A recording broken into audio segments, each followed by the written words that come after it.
Liwayway na nang maalimpungatan ako dahil sa malamig at basang patak na naramdaman ko sa aking mukha. Pagdilat ng aking mga mata, tumambad sa akin ang butas-butas na yero ng aming munting tahanan sa ilalim ng tulay sa tondo. Muli na namang hindi naayos ni Leo ang bubong, at sa mismong pwesto ko pa talaga tumutulo. Napabuntong hininga ako habang bumangon, kinuha ang bahagyang maruming bimpo, at pinunasan ang aking mukha. Ate, sigaw ng kapatid kong si Leo, na siyang pumukaw ng aking pansin. May hawak siyang wallet na mukhang mamahalin. Sa unang tingin pa lang, nahulaan ko na agad kung saan galing iyon.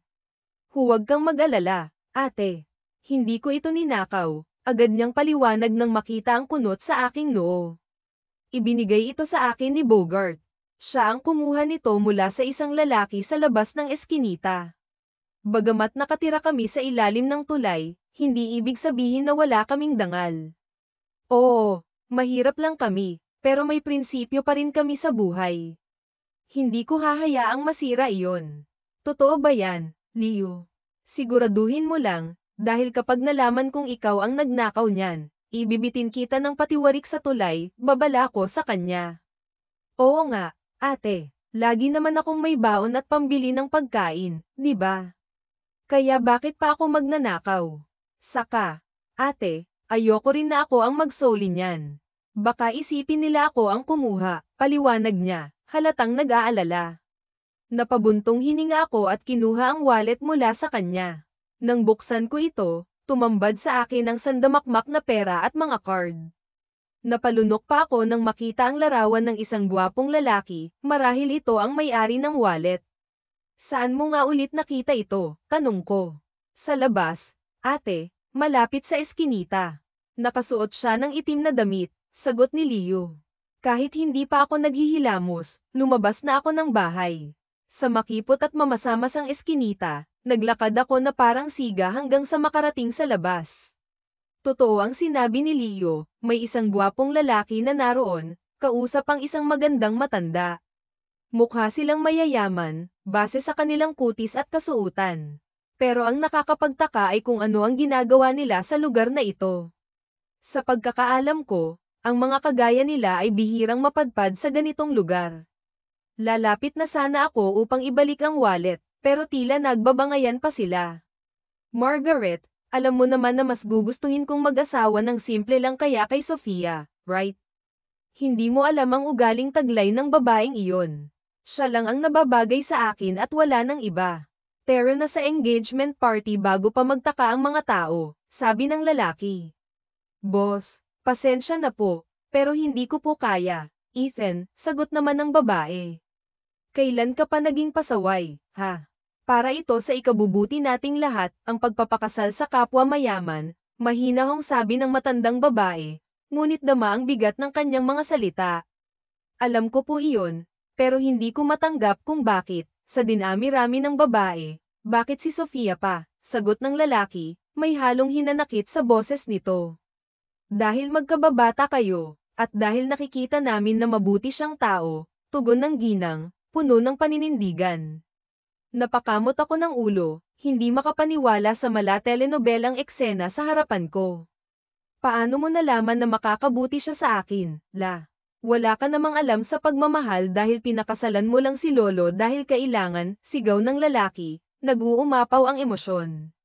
Napanganga ako sa gulat sa tapang ng kanyang sagot. Biglang bumaba mula sa kotse ang isang babaeng tila galing sa isang fairy tale. Ang suot niyang makintab na bestida ay nagliliwanag sa araw, at ang kanyang maputing balat ay parang porselana.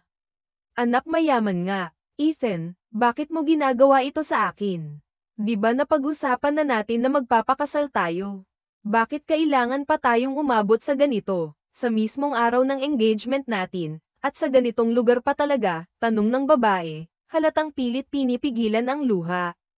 Parang eksena sa pelikula, ang pamagat, The Runaway Groom. Pwede ba, Sofia, huwag ka nang magpanggap na parang gusto mo talagang pakasalan ako.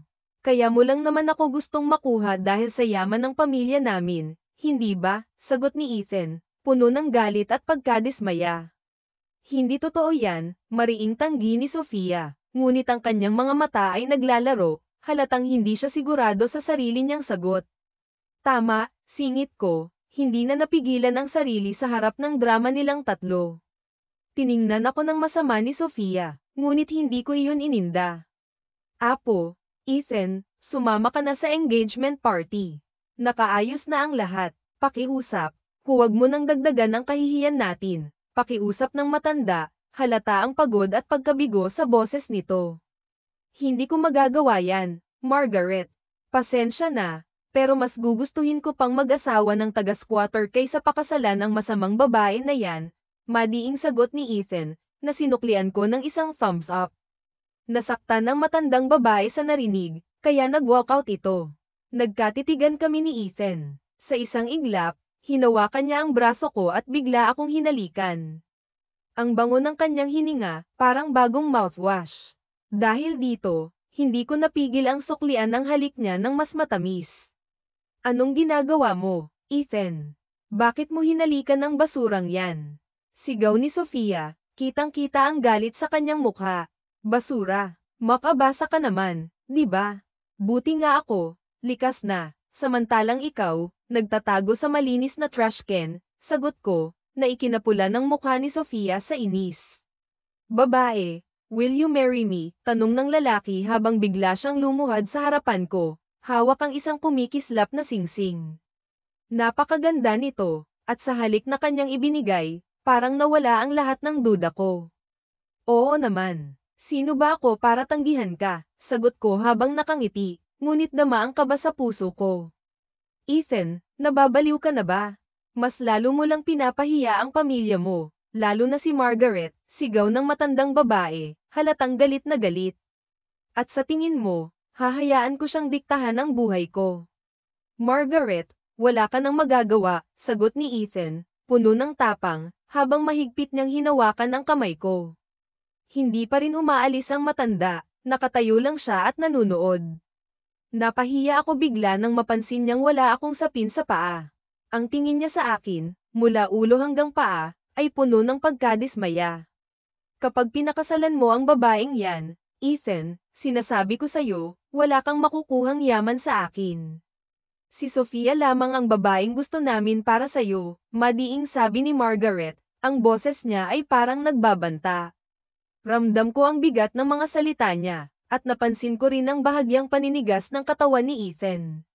Kahit gaano siya katapang, halata ang takot niya sa sitwasyon. Baka nakakalimutan mo, Margaret, na pag-aasawa lang ang kailangan ko upang makuha ang yaman na para sa akin. Pero kahit kailan, hindi ko pa kakasalan si Sofia. Hindi ko kakayanin ang amoy ng babaeng yan, sagot niya ng may diin, ngunit may halong inis. Margaret, hindi po pwede ito. Nag-usap na po kayo ni na Daddy, di ba? Pagsusumamo ni Sofia habang pilit na pinipigilan ang luha. Pasensya ka na, Iya, pero wala akong magagawa kung ayaw kanyang pakasalan. Umalis na tayo. Ako na ang kakausap sa ama mo, malamig na sagot ng matanda. Walang nagawa si Sofia kundi pumasok sa kotse, naiwan kaming dalawa ni Ethan. Akala ko tapos na ang lahat, pero nagulat ako nang bigla niya akong hilahin at pagbuksan ng pinto ng kotse. Ano pang hinihintay mo? Pumasok ka na dahil kailangan na nating magpakasal, sabi niya nang walang alinlangan. Ano? Akala ko ba palabas lang yun? Tanong ko, gulat na gulat. Bakit? Gusto mo bang gawing totoo? Hindi nga kita kilala tapos gusto mo akong pakasalan. Pasalamat ka nga ikaw ang napili ko. Pumasok ka na sa loob. At bakit ba wala kang sapin sa paa? Tsaka bakit ganyan ang itsura mo? Tanong niya na may halong inis. Napairap ako at sinagot siya, ano naman ngayon kung ganito ang itsura ko? Kasalanan ko ba kung basta mo na lang akong hinayla? Isasauli ko lang naman yung wallet mo, tapos ninakawan mo na ako ng halik. Excuse me, di ba dapat ako ang nanghinayang dahil hinalikan ko ang tulad mo? Sagot niya, na ikinapula ng mukha ko sa inis. Pumasok ka na sa loob para mapag-usapan natin. Kailangan nating magpakasal sa lalong madaling panahon, naiintindihan mo ba? Seryosong tanong ko habang pilit na pinipigilan ang kaba sa boses ko. Seryoso ka ba talaga na pakakasalan mo ako, pero hindi mo naman ako kilala? Paano mo ako papakasalan? Paano kung masama akong tao, magnanakaw, o kidnapper pa nga? Sunod-sunod ang tanong ko, ngunit tiningnan lang ako ng lalaki, tinaasan ng kilay na para bang sinasabi niyang isa akong malaking biro para sa kanya. Fine, aniya sa malamig na tono. Kung gusto mo ng introduction, ako si Ethan, CEO ng LL Company, 29 years old, at ang magiging asawa mo. Happy na, napangiti ako, pilit na tinatago ang kaba. Ako naman si Mia, ang future wife mo. Kaya tara na, baka magbago pa ang isip mo at hindi na matuloy ito. Ako na mismo ang pumasok sa kotse niya, nagbabaka sakaling totoo ang lahat ng ito. Sino ba naman ako para magpakipot kung isang mayaman, mabango, at gwapong lalaki ang mapapangasawa ko, hindi ba? Siguro ito na ang sagot sa mga problema ko, ang paraan para makaalis sa basurang buhay na iyon. Baka ito rin ang daan para matikman ko ang kahit konting ginhawa bago ko tulungan sina Leo at Clara. Pagdating namin, huminto siya sa harap ng isang engranding gusali na may malaking karatulang, hotel. Agad kong niyakap ang sarili, hindi maipaliwanag ang kaba. Napansin ni Ethan ang kilos ko kaya napakamot siya sa ilong niyang napakatanggos, halatang naiilang. Kung ano man ang iniisip mo, Mia, itigil mo na. Hindi ko talaga kaya ang anghit mo. Mas malala ka pa kay Sofia. Baka mamatay ako sa amoy kaya kita dinala dito, para makaligo ka naman bago tayo ikasal, diretsahan niyang sabi. Ang sakit mo namang magsalita, Ethan, sagot ko, pilit na pinipigilan ang inis. Kasalanan ko bang mahirap ang tubig sa squatters? Siyempre, nakakaligo lang kami kapag may dumadaan na bumbero at naging mabait sa amin. What? So ilang beses ka lang naliligo sa isang linggo? Tanong niya, halatang hindi makapaniwala. Isa. Kapag walang tubig, siguro punas lang, sagot ko nang walang pag-aalinlangan. Walang dahilan para magsinungaling. Mahirap ang buhay sa squatters, pero ipinagmamalaki ko na kahit mahirap kami, mas tao pa rin kami kaysa sa iba. Minsan, naroon ang mga anghel na handang tumulong kahit walang-wala. Bakit? Mayaman ka kasi kaya hindi mo ako maiintindihan. Yang sabon mo baka isang taon na naming pagkain, dagdag ko, pilit na pinapaliwanag ang sitwasyon. Pero saan ba ako maliligo? Tanong ko nang makapasok kami sa loob ng hotel room. Para akong bata na unang beses makakita ng ganitong karangyan. Nakakalula sa ganda ng silid. Over there, turo niya sa isang silid na parang walang pinto. Naglakad ako papunta roon, at laking gulat ko nang makita ang isang maliit na swimming pool. Bathtub, ata ang tawag nila dito. May shower din, at sa hindi kalayuan, may malaking salamin at kumpletong toiletries. Sigurado ka bang dito ako maliligo? Paano lalagyan ng tubig tong swimming pool? Dito talaga, tanong ko, tila hindi makapaniwala. Bakit ba ako pumili ng babaeng tanga din? Mukhang maling desisyon ata to, bulong niya sa sarili, ngunit narinig ko pa rin. Napalabi na lang ako, pilit na iniintindi ang sitwasyon. Siya na mismo ang nag-asikaso ng paliliguan ko. Amoy pa lang ng body wash sa tubig, parang gusto ko nang tumalon at magbabad buong araw. Napakamot ako ng ulo, biglang naalala ang pangangati ng balat ko, hindi ko na maalala kung kailan ba ang huling ligo ko. Huwag ka nang magpatumpik-tumpik dyan, maligo ka na. Mamaya lang darating ang abogado ko, malamig na utos ni Ethan. Gosh, parang nagmamadali pa siya. Napakislat si Ethan nang makita niyang hinubad ko ang suot kong t-shirt. Muntik na siyang matamba sa bilis ng pagtalikod niya. Ayos ka lang ba? Bakit ka biglang tumalikod? Tanong ko, kunot noo. Tatanungin mo talaga ako kung bakit. Naghubad ka sa harapan ko, babae. Tapos sasabihin mo bakit ako tumalikod. Wala ka bang pag-iingat? Sermon niya, halatang naiinis. Napanganga na lang ako, pero suot ko naman ang sando ko. Anong ikinakagalit mo dyan? Sige na, lumabas ka na. Maliligo na ako, pagtataboy ko sa kanya na agad naman niyang sinunod. Excited akong tumalon sa bathtub. Unang dampi pa lang ng maligamgam na tubig, napapikit na ako. Sobrang ginhawa ang naramdaman ko. Para bang nawala ang lahat ng bigat sa katawan ko dahil sa mga trabahong ginawa ko kahapon. Habang nagre-relax, bigla kong naisip, tama ba itong ginagawa ko? Magpapakasal ako kay Ethan na halos kakakilala ko lang. Mabait naman siya, pero hanggang kailan kaya kami? Paano kung mahalin ko siya, pero hindi niya masakliyan ang pagmamahal ko? Worth it ba na stressan ang sarili ko? Napailing na lang ako at pilit na ini-enjoy ang sandaling ito. Nilinis ko ng mabuti ang bawat sulok ng katawan ko. Minsan lang mangyari ito, kaya dapat sulitin. Inabot ako ng halos 2 oras bago umahan. Nagulat pa ako nang makita ang sarili ko sa salamin. Ganito pala kakinis ang balat ko kahit morena ako. Idagdag pa ang maayos kong katawan at makinis na mukha. Wow, parang ibang tao. Are you done? Tanong ni Ethan mula sa labas ng pinto. Oo, sagot ko. Inabot niya sa akin ang 2 puting paper bags. Nang buksan ko iyon, napangiti ako, may dress, sandals, at undergarments sa loob. Ang mahal siguro ng mga ito. Pagkatapos kong magbihis, lumabas na ako ng banyo at naabutan si Ethan na umiinom ng alak habang may kausap na matandang lalaki na mukhang abogado. Akala ko siya lang ang naroon. Sit here, sabi ni Ethan sabay tapik sa tabi niya. Sumunod naman ako, medyo kinakabahan. Ang gusto niyo ay may kasal sa lalong madaling panahon. Pero may gusto ba kayong araw para sa annulment niyo? Tanong ng abogado. Napalingon ako kay Ethan, nagtataka. Chill lang siya habang ako, hindi alam ang gagawin. Annulment agad. Hindi pa nga tayo kinakasal, tapos hiwalay na agad ang iniisip mo, lakas loob kong tanong, kahit na alam kong parang wala akong karapatang mag-demand. Hindi nila ako pinansin. Nagpatuloy lang sila sa usapan. Tahimik akong nakinig, kahit wala akong maintindihan sa mga legal na bagay na pinag-uusapan nila. Para makuha ko lang naman ang mana, kailangan kong magpakasal, hindi ba? Hindi naman nakalagay sa testament ni Lolo na kailangan si Sofia. Tama, attorney, tanong ni Ethan. Tama, kahit sinong babae ay pwede, at makukuha mo ang iniwang mana sa iyo ng lolo mo. Pero may problema lamang, sagot ng abogado, halatang nag-aalala. Napailing ako, hindi ko talaga maintindihan ang buhay ng mga mayayaman. Bakit kailangan nilang pahirapan ang sarili nila kung pwede namang ipamana ng walang kondisyon?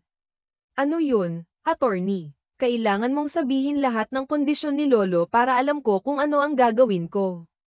Kailangan niyo siyang mabigyan ng apo sa lalong madaling panahon kapag ikinasal ka na. Yan lamang at ililipat na ang kumpanya sa pangalan mo, sabi niya. What? Alam mo naman hindi ba mahirap ang gusto mong mangyari? Lang yan naman ang pagpapakasal nga napakahirap na ano pa ang bigyan siya ng apo. Alam ba ni Lolo kung ilang taon pa lang ako, galit na wika ni Ethan pero ako tahimik lamang at hinahayaan sila na mag-usap. Wala akong magagawa dahil ito ang gusto ng lolo mo, hindi mo daw siya maaaring makausap hanggat wala kang dinadalang asawa sa kanya. Ang tungkol naman sa pamana ng lola mo ay si Sofia dapat ang pakasalan mo. No freaking way. Kaya nga ako pumasok sa kalokohan na to para lang hindi maamoy ang babaeng yun. Dapat ba akong matawa sa naging reaksyon ni Ethan o matakot dahil amoy bayabas naman ako? Kailangan ko na bang maligo araw-araw? Masyado na rin kasi akong nasanay na hindi naliligo dahil walang tubig sa bahay. Sa ilog man maligo ay minsan wala namang banlo. Banlo diretso pasok na sa trabaho. I'm sorry pero yun kasi talaga ang gusto ng lolo mo kaya naman wala na akong magagawa.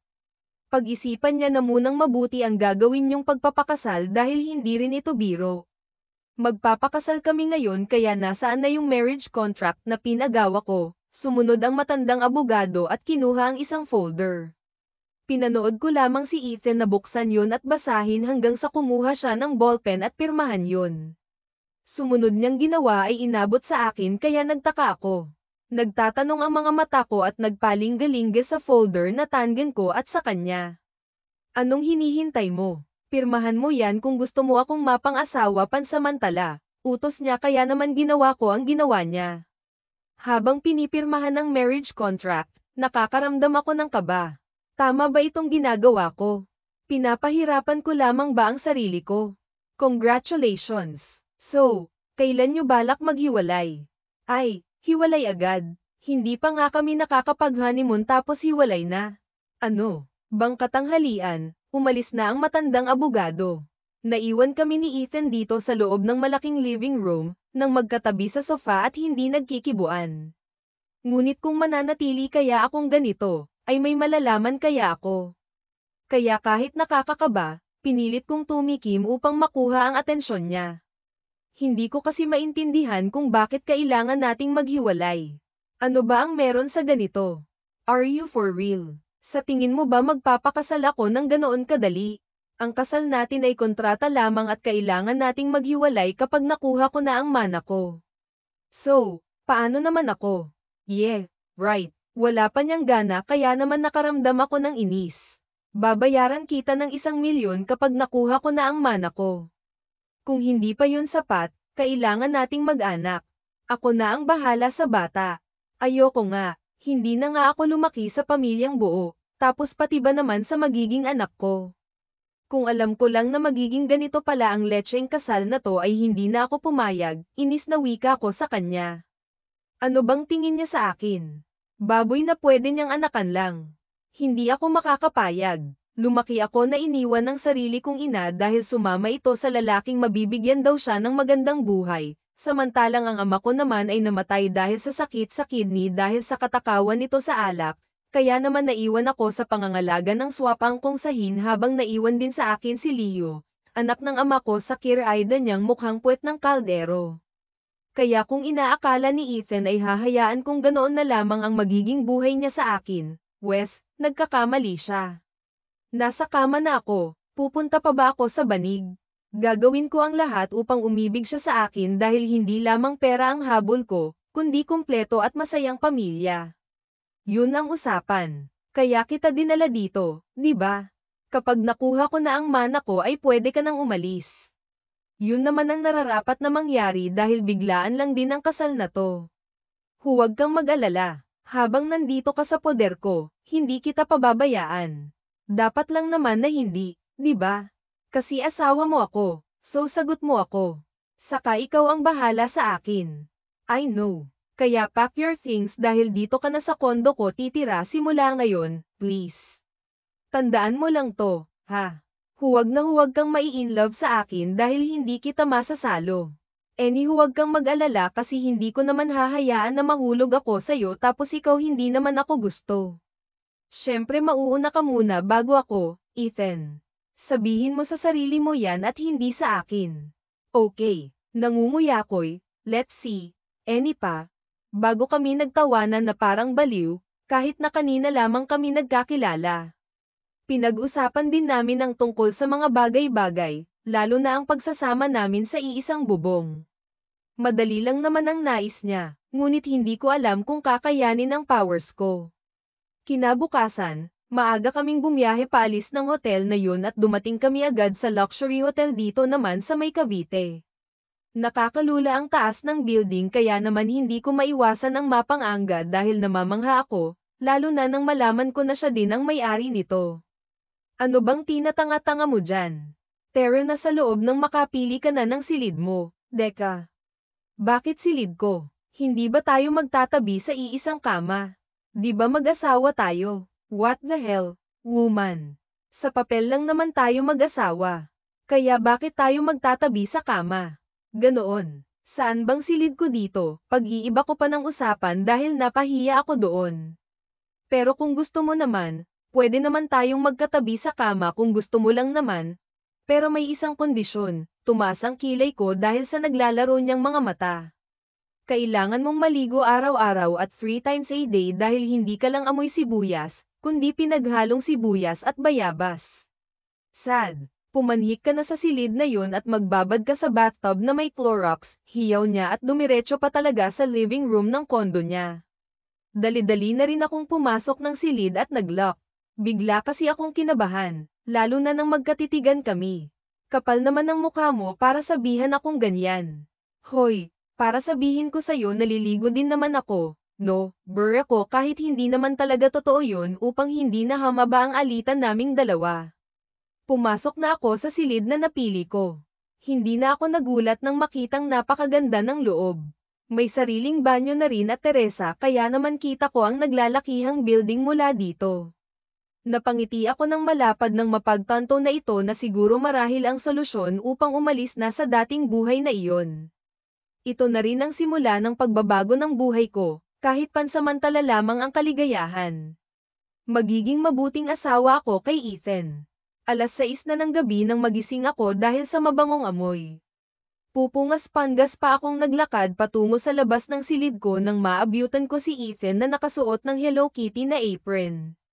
Sa isang iglap, nawala ang antok ko at bumunghalit ng malakas na tawa. Tawa pa sige hanggang sa malagutan ka sana ng hininga, sabi pa niya sa akin kaya naman tumahimik na ako. Ngayon lamang kasi ako nakakita ng maskuladong lalaki na nakasuot ng Hello Kitty ni apron.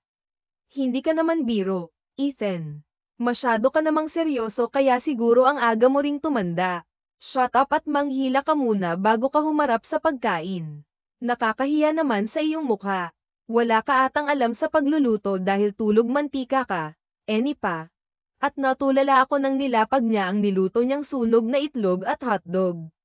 Ito na talaga yung pinagmamalaki mong niluto mo, no? Kahit aso hindi yan kakainin, lay ko sa kanya dahil hindi talaga to makakain kahit anong tingin mo. Wala akong alam sa pagluluto, okay. Ang papel ko naman sa tahanan ay maging provider. Isa pa, may yaya ako sa bahay para maghanda ng almusal ko at hapunan naman sa gabi, sabi niya at saka nagmaktol pa. Pailing-iling lang akong tumayo at nagunat. Mukhang kailangan ko nang ipakita ang special skills ko upang ma-inlove sa akin ang lalaking ito. Itinabi ko ang niluto niyang sunog at kinuha ang sandok na kanina hawak niya. Marunong kang magluto, hindi pa siya makapaniwala nang makita akong humawak ng kutsilyo. Tinaasan ko siya ng kilay dahil medyo nakakatanga ang tanong niya. Malamang, wala naman akong yaya para magluto ng pagkain ko. Pinipiloso po mo ba ako, wife? Anya ulit kaya naman tumalon konti ang puso ko. Wow, wife talaga. Huwag baka mahalin kita niyan. Ikaw din, pabiro kong sabi. Daming sinasabi, magluto ka na lang dyan at babalik muna ako sa office ko. Tawagan mo ako kapag luto na. Opo. Kamahalin, sabi ko naman saka pinagpatuloy na ang ginagawa. Isang simpleng tinulang manok at adobong manok na may itlog ang niluto ko. 1 oras din ang ginugol ko upang matapos sa pagluluto. Sa inumin naman, nagpigil ako. Lagyan ng yellow. At ayan, tapos na. Ang tagal na rin simula nang huling magluto ako ng ganito dahil rin sa sobrang kapos kami sa buhay. Ang madalas na ulam namin ni Leo ay asin at tubig. Dahil nakahanda na ang pagkain, nagtungo ako sa office ni Ethan. Sinilip ko siya at hindi niya ako napansin. Tinitigan ko muna siya dahil nakakabaliw talaga ang kagwapuhan niyang taglay, lalo na ngayon na may suot siyang salamin. What? Bigla din naman akong nagbalik sa ulirat nang tumikim siya.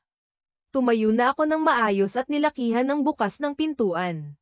Tapos na akong nagluto. Baka gusto mo nang kumain. Sabi ko. Hinubad naman niya ang suot niyang salamin sa mata at tumayo. Nang makarating siya sa akin ay hinawakan niya ang bewang ko upang alalayan patungong kusina. Nag-init tuloy ang magkabilang pisngi ko.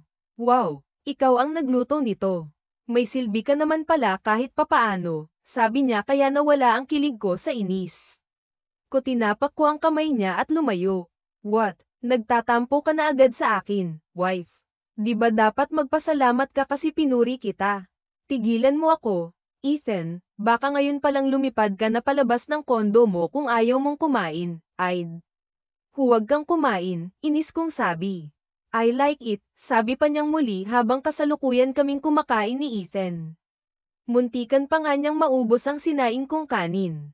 Mabuti naman at nagustuhan mo ang niluto ko at hindi ka pihikan kasi baka may bato ko din sa'yo ang rice cooker, pagbibiro ko sa kanya. No. I like it. This kind of relationship. Parang matagal na tayong magkakilala at parang hindi lang kahapon. Baka naman kasi tayo talagaong para sa isa't isa. Baka ito ang daan upang masabi mong ako ang babaeng para sa'yo. Umasim bigla ang mukha niya, mas maasim pa sa iniinom niyang orange juice.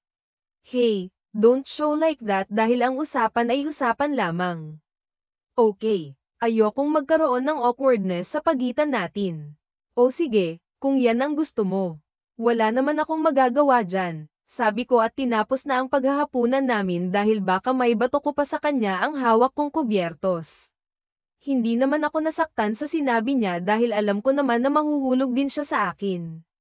Sisiguraduhin ko na mahuhulog siya sa akin at kapag nangyari yun tatawanan ko siya habang tinatago ang anak niya. Anong tinatawa-tawa mo dyan? Ang creepy mong tignan. Pagkatapos mong maghugas ng plato, pumasok ka na sa silid mo upang magpahinga, anya pa kaya tumango na lang ako bilang pagsang-ayon. Kinabukasan, maaga akong bumango upang ipaghanda ng almusal ang asawa ko para naman plus point sa kanya. Isang simpleng pritong itlog at hotdog na may sinangag na maraming bawang. Dinagdagan ko na rin ng corned beef na maraming sibuyas at saka black coffee upang maging matapang naman siya na ipaglaban ang damdamin niya sa akin. Nag-iwan na rin ako ng notes na aalis muna dahil dadalawin ko si Leo. Dinala ko na rin ang mga delata niya na hindi nagagalaw dahil malapit nang mag-expire at saka ang ilang karne sa ref. Leo, iyaw ko sa kapatid kong nakikipaghabulan sa mga kalaro niyang mandurukot. Namilog ang mga mata niya nang makita ako kaya mabilis na lumapit sa akin. Ate, bakit ngayon ka lang? Akala ko iniwan mo na ako. At saka wow, kailan ka pa natutong naligo pero hindi ka naamoy bayabas? Saka ano yung mga dala mo? Pagkain mo habang wala ako. Ito ang paghahatian niyo ni Clarang, okay. Sabihin mo sa kanya na nagtatrabaho lang ako sa ngayon at uuwi din ako, sabi ko kay Leo. Dahil kilala ko ang tiya, mas masama pa sa demonyo ang budi ng isang yun pero mahal ko. At saan ka naman pupunta, Aber? 2 araw kang nawala, sad sa akin ka na hinahanap ng mga pinagkakautangan mo. Hindi ka roon kasi nagbabayad. Clarang, sabihan mo sila na magbabayad din ako. Tsaka kailan ka pa nagbihis ng ganyang kagandang damit? Tsaka ano yang singsing na to? Mahal to ano? May hindi ka ba sinasabi sa amin? Nakapag-asawa ka ba ng mayaman? Pia, hindi ho ganoon at hindi ko po maaaring sabihin sa inyo. Nandito lang ako para ambunan kayo ng makakain ngayon o at babalik ako sa susunod na linggo, sabi ko pero sa nakikita kong itsura ng tiya may iba itong pinaplano. Hindi. Sasama ako sa at ipakilala mo sa akin kung sino man yan gang lalaking yan. Hindi pwedeng ikaw lang ang magtamasa ng ginhawa. Clarang, ano bang sinasabi mo? Hindi maginhawa ang buhay ko. Tsaka hindi pwede ang gusto mo. Nandito lang ako para suportahan kayo ng pagkain sa ngayon, paliwanag ko kahit alam ko naman kung saan patungo ito.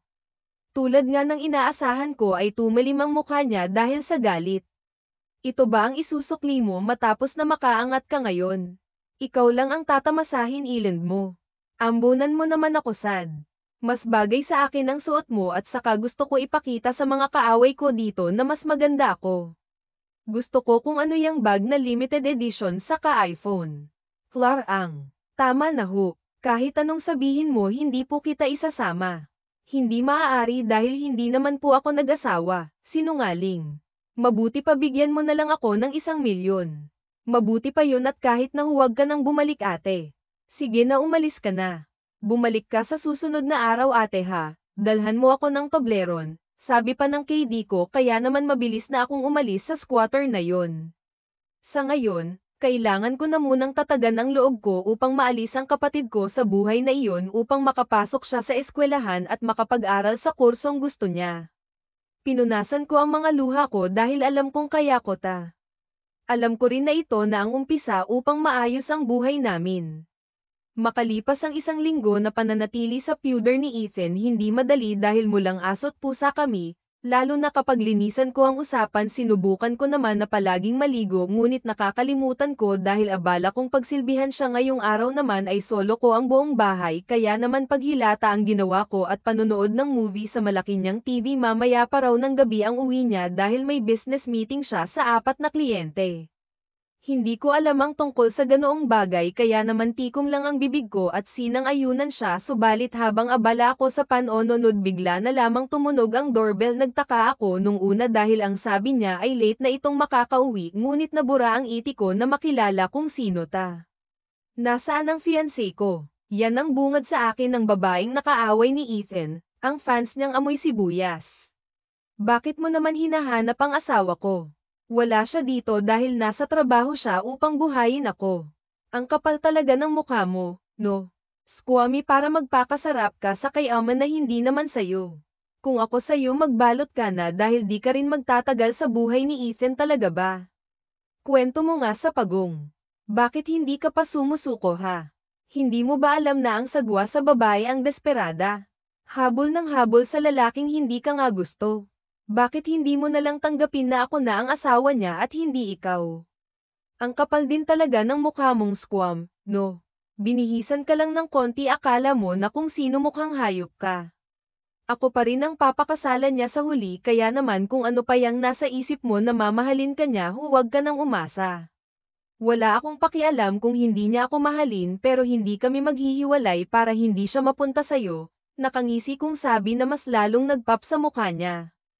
Hayop ka, hiyaw niya at sinubukan akong sampalan nang umiwas ako tinisod ko na rin siya upang mas masaya lalo na nang bumagsak siya sa malamig na sahig. Ang tanga mo naman. Humanda ka dahil hindi ko hahayaan na maging masaya kayo ni Ethan kung man siya mapupunta sa akin ay hindi kayo magiging masaya dahil ipinapangako ko na walang magiging masaya. Sigaw niya bago nag-walk out ng kondo. Nakakatanga ang babaeng yun pero wala akong dapat na ikabahala dahil kilala ko naman siya hindi rin ako madaling kaaway kaya naman hindi ako natatakot bumalik na lang ako sa higaan nang muling tumunog ang doorbell hindi ko na sana na yun papansinin nang tumunog ito ng makailang ulit kaya nag-init ang ulo ko padubog akong naglakad patungo sa pintuan at naiinis na binuksan ang pintuan upang singhalan ang babaeng yun. Hindi ka ba titigil? Bruho ka ha? Sa akin lang si Ethan, naiwan sa ere ang dapat kong sasabihin dahil isang magandang ginang ang nasa harapan ko. Ang matalim niyang mata ang unang nakapagpapurong sa dila ko kaya naman hindi na ako nakapag-react. Sino po sila? Tanong ko na may pagkakautang ang tensyon na pinaparamdam niya sa akin hindi magandang pag-uugali ang pagsigaw lalo na sa nakakatanda sa wala ka bang respeto o hindi itinuro sa sabi niya. Naku pasensya na po hindi ko naman po sinasadya dahil akala ko po ikaw yung pinalayas kong insekto hindi mo ba ako papapasukin ina ako ni Ethan at gusto ko lang makilala ang asawa niya pasok po kayo mama. Aligagang sabi ko gusto nyo po ng juice kape tubig sabihin nyo lang po sabi ko pa hindi na ako magpapatotoo ang anak ko sabi na nga ba at malapelikula na naman ang datingan ng mga ito pero natulala pa rin ako kapag nangyayari ito umupo ako sa na 2 milyon para iwanan ko ang anak nyo hindi ako nakikipagbiruan at gusto kong layuan mo ang anak ko kung pera lang ang habol mo sa kanya sino naman po ang nagsabi na pera ang habol ko sa kanya hindi nga ako binibigyan nun ng kahit piso pera agad yung habol ginawa nga po akong dito sa bahay niya. Tapos lalayuan ko na agad. Ang judgmental mo naman po para sabihin na pera yung gusto ko. What? Hindi ka binibigyan ng pera ng anak ko? Bakit? Hindi mo ba alam na tayong mga babae ang humahawak sa sahod ng mga asawa natin? Anya, kaya naman nagtaka ako dahil para bang nag-iba ang ihip ng hangin. Ang sabi ng anak ko, masarap ka daw magluto. Totoo ba? Nagtataka man. Pero tumango ako. Anong mga niluluto mo? Mga lutong bahay po. Teka, bakit nyo po ba tinatanong? Gusto nyo po ba akong kunin na kusinira? Teka, di ba pinapalaya po ako upang iwanan ko yung anak nyo? Kung di naman kalabisan, so pwede bang magluto ka ng kaldereta, sapsoy, at menudo? Idagdag mo na rin ang homemade leche de crema at gelatin. Laglag ang pangako sa mga sinabi ng ginang. Po. Ano po ba to? Bakit niyo po ako inuutusan na magluto? Gusto mong matanggap kita bilang asawa ng anak ko? Hindi ba ipagluto mo ako? Sabi ng ina ni Ethan. Natala ako bago nag-sink in sa utak ko ang gusto niyang mangyari. Ngumisi ako ng nakakaloko bago ako tumungo sa kusina at hinanda ang mga pangsangkap na kakailanganin ko. Yun ang inakala ko na simpleng ulam dahil pang fiestahan ang pinaluto sa akin ng ginang. Nakahiga ako sa ngayon sa sofa na inaantay ang katapusan ko dahil maghapon akong nagluto. Matapos maluto ang lahat, basta na lamang umalis ang ginang. Hindi ko na nga nalinis ang mga natira sa kusina dahil sa sobrang pagod hanggang sa hindi ko na malayan na nakatulog na ako dahil sa mga kaluskos na narinig ko. Hindi ko napigilan na magising. Napakislat pa ako sa pagkakahiga nang mapagtantong nakatulog ako. Gulat man dahil may nakapatong na comforter sa akin ay hindi nakaligtas sa akin ang anino sa kusina. Nagtutunog pa ang mga kubyertos na para bang may kumakain. Sa takot ko, kinuha ko ang suot kong tsinelas at ibinato sa mumo na kumakain ng mga natira sa niluto ko. Umali ka, Diyos ko, ilayo niyo ako sa mga masasamang espiritu. Sabi ko pa, Aray, ba't ka ba nang babato ha? Hindi mo ba alam na kumakain yung tao? Inis na sabi ni Ethan habang tanggan yung ulo niya. Umuwi ka na. Bakit hindi ka nagsasalita? Tsaka bakit kasi nakapatay yung ilaw? Dahil kanina ka pa salita ng salita habang tulog na. Ayaw mo sa maliwanag. Nakakahiya naman kung gisingin kita, hindi ba? Sana ginaising mo ako para sana napaghandaan. Makakain mo si mama mo kasi galing dito at saka nagpaluto ng mga napakaraming putahe. Hindi ko nga alam kung saan niya gagamitin ang mga yun, sumbong ko. Si mama galing dito kanina. Anong sabi niya na makita ka? Pinapauwi ba ako sa amin? Hindi naman dahil ang gusto niya ipagluto ko daw siya para matanggap niya ako. Ang weird ng family mo, love. Hindi ko nga maintindihan ang mga tumatakbo dyan sa utak niyo, sabi ko. Pero kaya sumagot si Ethan ay namumulang tumingin lang sa akin. Bakit? May dumi ba ako sa mukha? Wala. Naisip ko lang na matagal na pala tayong mag-asawa. Naisip kong may gusto ka bang bilhin para sa sarili mo. Hindi ka kasi humihingi sa akin. Ngayon mo lang naisip, buti naman. Akala ko hindi mo na maiisip yan mahal. So, heto nga ang gusto ko, sana ay grocery sana para sa kapatid ko. Baka kasi wala na silang makain. May pamilya ka, tanong pa niya kaya kahit na gusto ko siyang sapakin ay pinigil ko ang sarili ko. Malamang. Pero yung kapatid at Clara ko na lang dahil iniwan kami ng nanay ko at maaga namang namayapa yung tatay ko. Kung titingnang mabuti, hindi ko natanong kung anong buhay ang meron ka. Ano ka noon? Sad. Ramdam ko na nag-iba ang ihip ng aircon kaya umayos ako ng upo. Tama siya, minsan hindi niya ako tinanong kung anong buhay ang meron ako. Isa akong mandurukot noon at janitor sa isang ospital. Nabuga pa niya ang iniinom na tubig at naubo ng matagal. Proud ka pa talaga sa mandurukot ka ha. Bakit mo ginagawa yun? Kasi gusto kong mabuhay. Gusto kong mabuhay ang kapatid ko.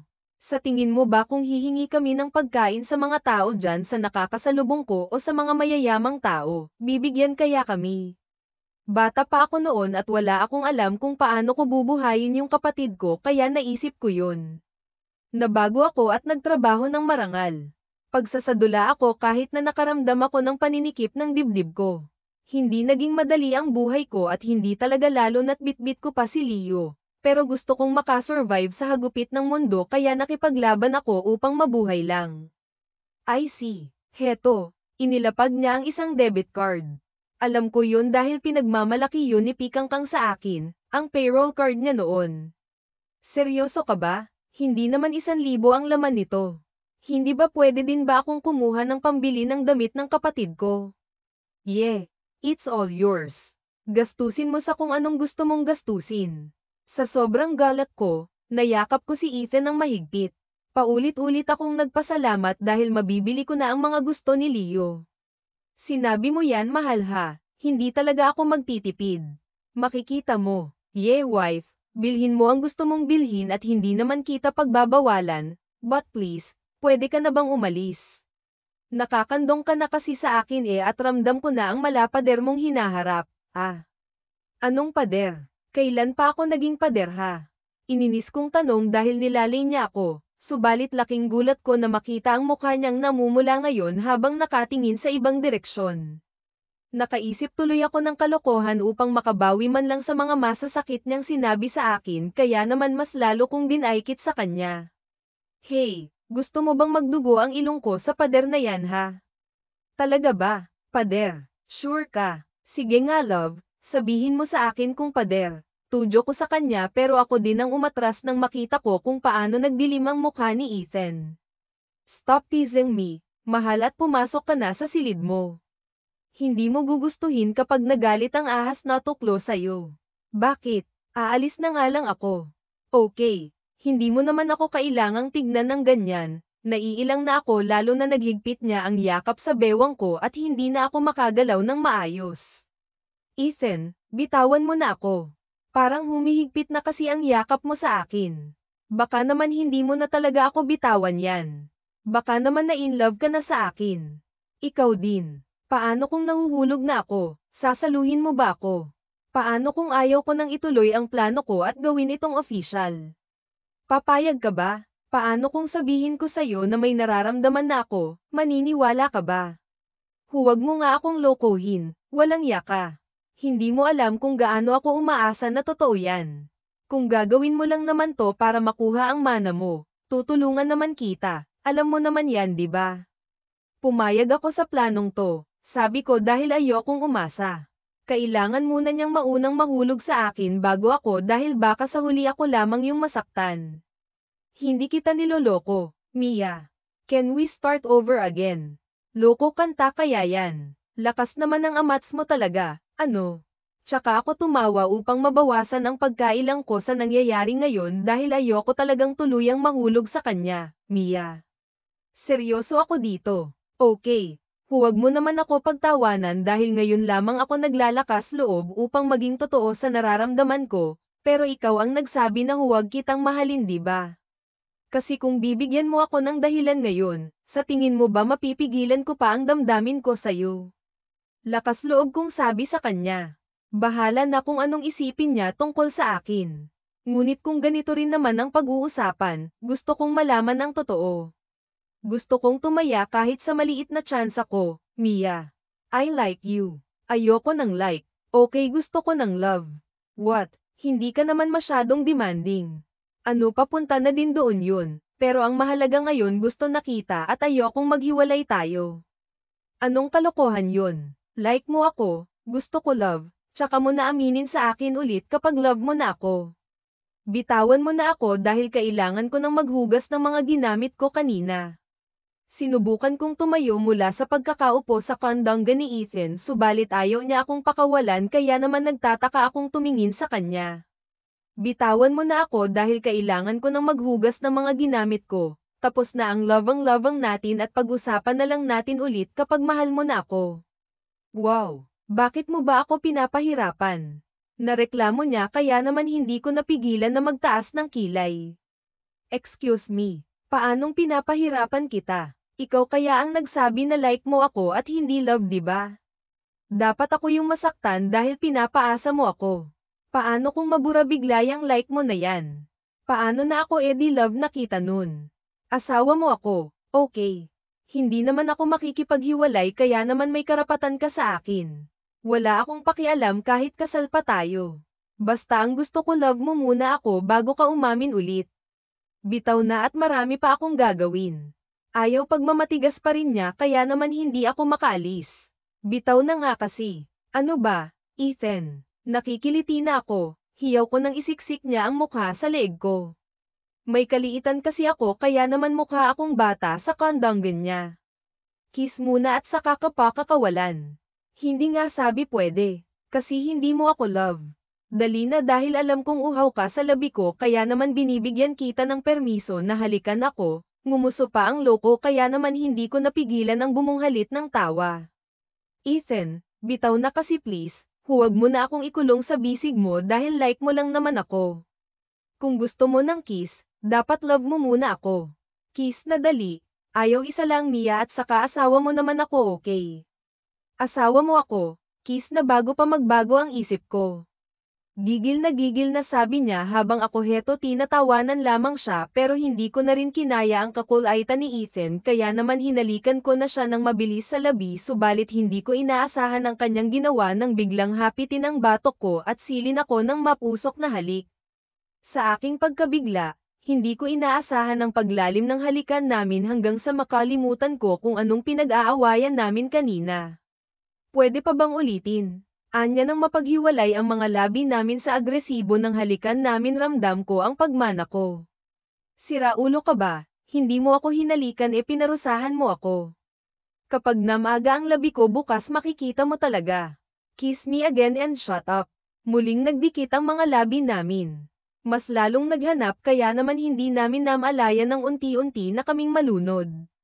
Makalipas ang 2 linggo ay hindi ko inaasahan ng mga pangyayari dahil naging smooth ang pagsasama namin ni Ethan. Tanggap na rin ako ng ina at pamilya ni Ethan, subalit hindi ang matandang babae ang lola ni Ethan. 3 araw na rin ako sa bahay nila, kaya naman masasabi ko na mababait sila, lalo na ang lolo ni Ethan, kaya naalala ko ang lolo ko sa kanya na maaga ding namayapa dahil na naman sa sakit sa pag-iinom ng alak nun.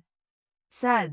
Anak, pwede mo ba akong tulungan na kunin ang mga pinamili ni Nanay Ruseng sa labas ng gate? Pasensya ka na dahil hindi kasi ako maaaring magbuhat ng mga mabibigat, hiyaw ni Mama ina ni Ethan. Opo, sigaw ko naman pabalik bago iniwan ang host na tanggen ko dahil nagdidilig ako ng mga halaman dito sa hardin. Nagtungo ako sa gate nang matuod ako na makita ang babaeng hindi ko na kailanman inaasahan na makikita ko pa. Mula sa postura nitong mukha noon ay mistulang naglaho mga magagandang damit noon na isa ng luma at naninilaw na sando. Mia, ikaw ba yan anak? Dito na ako nang inig sa kaba dahil ayokong makilala niya ako. Kilala ko siya at ayokong idamay pa ang pamilyang tumanggap ng buo sa akin. Hindi ako si Sad, malamig kong sabi bago kinuha ang mga gulay at prutas sa harapan niya. Ngunit bago pa ako makaalis, pinigilan niya ako gamit ang kamay niya at mas akong tinitigan. Pinatigas ko naman ang mukha ko hanggang sa mapaluha siya. Wala pa ring pagbabago, yun pa rin yung madalas niyang ginagawa. Sad, ako ito ang inay mo. Hindi mo ba ako natatandaan? Anak, ako ito. Wala ho akong inay dahil matagal na po siyang wala. Paano ako ito anak? Kumusta na si Leo ang ama mo? Kumusta na kayo? Ikaw ba ang nakatira dito anak? Gumanda na ba ang buhay mo? Pwede mo ba akong kunin na hindi ko na kasi kaya ang hirap ng buhay? Ang kapal ng pagmumukha niya upang hilingin sa akin yon matapos niya akong abandonahin. Nun kami ni Leo, nasasaktan ako ngayon at naninikip ang dibdib ko. Hindi ka ba nahihiya sa sinasabi mo? Paano kita tutulungang makaahon sa buhay mo kung iniwan mo nga kami nun para sumama sa lalaking may pera? Naisip mo man lang ba kami? Lalo na nang mamatay si tatay, puro pera ang nasa utak mo. Sadi na mo pa rin ako at may karapatan ako sa kung anong meron ka anak. Hinimas pa nito ang braso ko kaya natabig ko yun at nandidiring nakatingin sa kanya. Hindi ko na naitago ang matindi ko galit. Ang kapal ng mukha mo, Sad. Anak. Bakit ang tagal mo naman? May problema ba? Tanong ng ina ni Ethan na nagtataka ngayon. Ngunit bago pa ako makasagot, mabilis nang nakalapit si nanay kay Mama Bia. Na anak ko si Sad, hindi mo siguro ako kilala pero anak ko, pwede ba akong pumasok sa loob upang pag-usapan ng mga bagay-bagay? Ngayon ko lang din nakita ang anak ko matapos ang 10 taon. What? Ina mo to, Sad? Bakit hindi mo sinabi sa akin? Tanong pa ni Mama. Pero wala akong lakas ng loob upang sabihin ang totoo.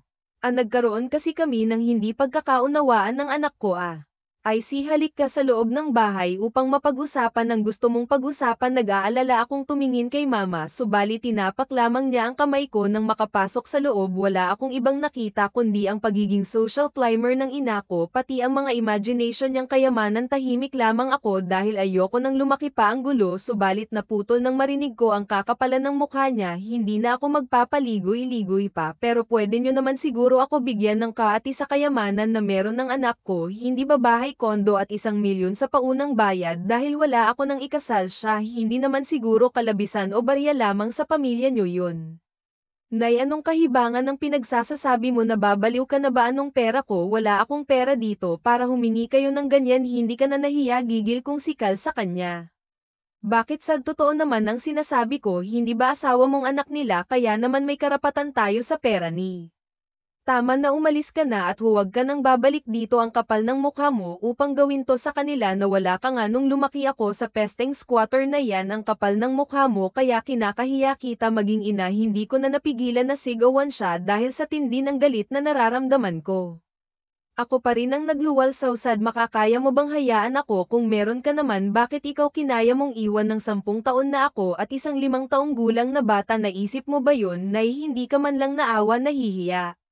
Tumigil ka na Sad, hindi ko na kinaya kaya kinaladkad ko na siya paalis ng mansen, subalit pinigilan ako ni Mama at nagulat sa sunod niyang ginawa. Sinampal niya ang inay ko ng tseke. Ayan ang pera at isaksak mo sa balan-balunan mo ito na ang huling beses na makikita ko pa ang pagmumukha mo at ginugulo ang anak ko. Wala kang kwentang ina, hindi ka dapat nag-anak, sabi ni Mama. Kaya naman hindi ko napigilan ang mapaluha. Ang saya ko na akala ko puro saya na lang ang lahat pero hindi ko inaasahan ang mga susunod na nangyari. Yun yun pala ang sisira sa relasyon at kabaitan ng ina ni Ethan sa akin. Akala ko masakit na ang ginawa ng sarili kong ina, ngunit mas masakit pala kapag ang taong nagtiwala saw ang nagalit. Tulala lamang ako matapos makaalis ni nanay dala ang teke, ngunit hindi ang namumula kong pisngi habang umiiyak dahil sa mga impormasyon na isiniwalat ni Sofia. Katinurin kitang anak ko, sad, dahil akala ko totoo ang lahat, ngunit malalaman ko lang ngayon ang totoo na nagpapanggap lang kayo ng anak ko para makuha ang yaman niya para may kaati ka rin. Mama, hindi naman po si ganun, tulad ka rin ng ina mong mukhang pera, lumayas ka sa pamamahay ko dahil hindi ko gugustuhin pa na makita ang mukha mo. Biglang bumagsak si mama sa lapag kaya naman nataranta kami lahat. Panay iyak lamang ako habang sumusunod sa kanila, ngunit isang sampal na naman ang natamo ko kay Sofia. Iniwan nila ako doon nakaluhod habang umiiyak at paulit-ulit na humihingi ng tawad. Isang araw ang lumipas at hindi na talaga ako mapakalma ni Ethan. Gusto kong makita si mama dahil gusto kong humingi ng tawad sa kanya sa mga kasalanang nagawa ko. Subalit hindi ako pinayagan ng asawa ko dahil ayaw akong makita nito. Lil, please love, hindi pa okay si mama, masyado niyang dinamdam ang mga nalaman niya. Pero pangako, ipapaliwanag ko sa kanya ang lahat, kaya hayaan muna natin siya, okay? Pero kasi, paano kung tuluyan na siyang magalit sa akin? Paano na? Meron naman talaga akong kasalanan, di ba? Gusto ko lang magpaliwanag sa kanya, love, pagsusumamo ko. Kaya naman wala nang nagawa si Ethan kundi ang isama ako sa ospital. Sa baka na pa lang ng hospital room, hindi ko na maramdaman ang panginginig ng buong katawan ko. Hindi ko na mapigilan ang takot ko na harapin ang ina ni Ethan dahil alam kong galit ito sa akin. Ma, can we talk? Pag-uumpisa ni Ethan habang ako'y nasa likuran lamang niya at nakayuko, walang lakas ng loob upang tumingin sa kanya. For what? Para busugin niyo na naman ako ng kasinungalingan yung dalawa. Dahil lang sa pera, nagawa niyong lokohin kaming lahat. Tapos si mama naman ay hinayaan na itago sa akin ang lahat, kung nag-aaway na pala kayo noon dahil ayaw mong pakasalan si Sofia. Ma'am, walang kasalanan si Sad sa ginawa kong kalokohan. Ako ang nangakit sa kanya. Okay, siya ang nadawit sa kalokohan ko at ako din ang nagdesisyon na magpakasal kami upang makuha ko ang mana ko. Pero pumayag siya. Kung wala siyang sapat na dahilan, bakit niya kukonsintihin ang lalaking kakakilala lamang niya? Bawat salitang lumalabas sa bibig niya ay parang punyal sa dibdib ko na tumatarap. Tama siya. Alam ko ang tama sa hindi, ngunit pumayag pa rin ako. Pumayag po ako dahil akala ko po yun yung daan upang makawala ako sa mahirap na buhay na yun. Wala po akong pinag-aralan dahil hindi ako nakatapos. Sa murang edad, kinailangan kong buhayin ang sarili ko at ang kapatid ko. Nakakakain lang po kami sa tuwing nandudukot o nagnanakaw ako. Alam kong mali. Alam kong walang kapatawaran ang lahat ng ginawa ko. Pinagsisisihan ko po yun araw-araw, kaya naman pinilit kong makawala sa buhay na iyon kahit mahirap, hanggang sa makilala ko si Ethan. Inaamin ko na noong una, naisip ko po na matutulungan niya ako para makawala sa mundong iyon, pero sa kanya ko po kasi naramdaman ang pagmamahal na hindi ko nakuha sa pamilya ko. Salamat po at tinanggap niya ako kahit na hindi ako mahilig maligo, humihikbi kong sabi, at maniwala man po kayo o hindi, mahal ko po si Ethan. Papatunayan ko po yun, kaya sana po bigyan niyo po ako ng isa pang pagkakataon. Mahabang salaysay ko habang patuloy sa pagpatak ang mga luha ko. Love, may kasalanan din ako, love, at kailangan natin yung ayusin. Ngayon, nakapanakit tayo kaya naman handa akong panagutan ang lahat ng kasalanan ko na yun. I know, love, sorry kung nadamay pa kita. Ma'am, alam ko hindi mo kami mapapatawad pero I hope so. Balang araw hindi mo kami mapaghihiwalay kahit na magalit ka pa sa akin. Ethan, it's okay love, tara na, mauna na kami, ma'am. Yun lamang at hinayaan na kaming makaalis ng hospital room ng ginang. Simula ng araw na yun, madalas na akong bumibisita kahit na araw-araw. Araw-araw din niya akong pinapalayas at sinasaktan sa mga masasakit niyang salita. Nagtiis ako dahil alam kong kasalanan ko ang lahat at nasira ko ang tiwala nila. Hindi ako sumuko at nagtiyaga akong makuha ang kapatawaran. Kinausap na rin ako ni Ethan tungkol sa tahanan at kapatid ko. Naikuha sila ng maayos na tirahan. Tinulungan ako ng asawa kong makaalis sa kinasasadlakan naming buhay. Pinutol ko na rin ang ugnayan ko sa tunay kong ina dahil matapos niyang maubos ang pera na binigay ng ina ni Ethan, muli itong bumalik upang manghingi ng mas malaki pang pera. Umabot na nga sa demandahan ang lahat dahil sa kaswapangan niya sa pera. Makalipas ang 2 buwan, nakamit ko ang tahimik na buhay. Hindi pa ako ganoon napapatawad ng mama niya ngunit ramdam ko na maayos na siya sa akin. Hindi ko naman minamadali ang lahat subalit pinapakita ko kung gaano ko kamahal si Ethan. Sana balang araw ay maging maayos na ang lahat. Pawis na pawis ako habang nag-aantay sa resulta ng pregnancy test na ibabaw ng sink. Pang-5 PT ko na ito at hindi pa rin ako makapaniwala. Gusto kong makasiguro na tama nga ang nakikita kong resulta. Oh God, thank you po, hagulgol ko nang makitang positive nga ito. Ito na ang matagal kong hinihingi sa Diyos, ang magkaroon ako ng sarili kong pamilya. Hindi ko pa inaasahan nang pumasok bigla si Mama kung nasaan ako. Nag-alala ang mga mata niya nang makita ang luhaan kong mga mukha. Sumunod ang tingin niyang nagbaba sa mga PT na nasa sink. What's happening here? Buntis ka. Nakangiti ako habang lumuluha sa kanya na tumango. Ngayon, 2 na kaming umiiyak na sinundan pa ni na abuela at abuelo. Akala ko hindi nila ito matatanggap subalit nagkamali ako dahil napakasaya nila at paulit-ulit na nagpapasalamat sa akin. Mas lalo kong naramdaman ang pagmamahal nila na kailanman ay hindi ko sasayangin. 2 taon na ang lumipas subalit parang kahapon lang nangyari ang lahat. Pinagmamasdan ko ang mga batang maligayang nilalantakan ang mga pagkaing niluto ko. Ang mga masasaya nilang mukha habang patuloy na nagpapasalamat. Katuwang ko ang kapatid ko sa pagbibigay ng masasarap na makakain linggo-linggo, lalo na sa mga batang palaboy, mga batang kasama namin noon sa squatter. Sad, hindi ko alam kung ilang beses akong magpapasalamat pero salamat dahil sa iyo nakakakain kami ng masarap. Sana tularan ka ng mga kababaihan na nakapag-asawa ng may kaya at hindi nakalimutang lumingon sa kung saan sila nanggaling. Si nanay naman, pinapalaki naman ang puso ko. Oo na, babalik ako next week at lechon yung dadalhin ko, yung favorite mo, nakangiti kong sabi sa pinakamatandang sinusuportahan ko dito. 2 taon na rin kasi ang lumipas simula nang napagpasyahan namin ni Ethan na magpakain ng libre sa eskanitang kinalakihan ko noon, ang squatter na naging tahanan ko noon. Nang matapos ang lahat, maligaya kong pinunasan ng pawis sa mukha ko. Ate, tapos na ang lahat. Pwede ka nang umuwi at ako na ang bahala dito. Pinapasabi ni Kuya Ethan na mag-antay sila sa labas ni Lily, sabi pa ni Leo. Sige, ikaw na ang bahala dito. Okay, sabihin mo rin kay Tiyang na huwag na masyadong magpapagod dahil tataas ang altapresyon niya. Oo na, ate, alam ko na yan. Araw-araw mo na lang pinapaalala wisit niyang sabi. Natawa na lamang ako at saka nagpaalam ng umalis. Naabutan ko ang aking mag-ama na nagkukulitan kaya naman nang makita nila ako, gumuhit ang malapad nilang ngiti at tumakbo patungo sa akin ang nag-iisa kong anak na si Lily. Kumusta na ang baby ko? Hindi ba siya naging pasaway kay daddy ha? Paglalamang ko bago siya pinaulanan ng halik na talaga namang nagpahaging. Ako ba? Walang kiss galing sa napakaganda kong asawa. Maghapon akong nag-alaga sa anak natin kaya naman kailangan ko ng vitamin C, sabi pa ni Ethan. Ay sus, nagselos na naman ang baby day mulag na yan. So tara na, bisitahin na natin sina mama.